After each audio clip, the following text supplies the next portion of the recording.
What does New Democrat mean? It's undeniable that the Democratic Party needs reimagining. That's why I chose the name, but also because this name has worked before. In order to explain, let's rewind the clock. It's the 1980s. Democrats have been dominating politics for decades. But Ronald Reagan just pushed Democrats out of power by casting them as big government bureaucrats hostile to free enterprise and family values. Reagan and then his VP Bush proceeded to win some of the biggest electoral college landslides in history. And it forced the Democrats to completely re-examine what they stood for. In particular, I've been reading a lot of the writing from Democratic leaders right after Reagan's 1984 record win. It was these folks that started really ideating a new party platform that 40 years later, today, I'd argue is exactly what Democrats need to be talking about. At the time, it was a small group of congressmen and governors who came together and were courageous enough to admit that Democrats were out of touch with the average American.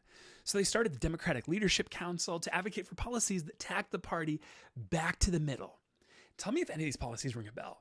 These were things that Democrats campaigned for: reducing government spending, balancing the budget, reforming education, spurring tech innovation, protecting people on the margins of society without getting steeped in identity politics, staying out of foreign wars, and entrepreneurial approaches to curb climate change.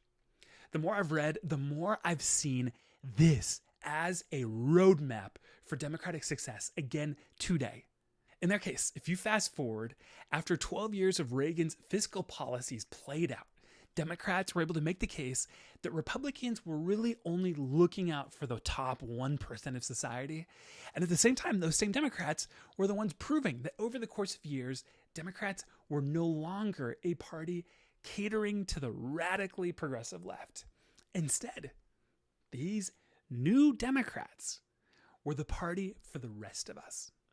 In 1992, this political philosophy took center stage when a group of young, charismatic politicians with names like Rahm Emanuel, Joe Lieberman, Al Gore, and Bill Clinton decided to embrace this philosophy full bore. It was their movement of New Democrats that finally turned the tide politically, won back the White House, and I believe the New Democrats can do it again.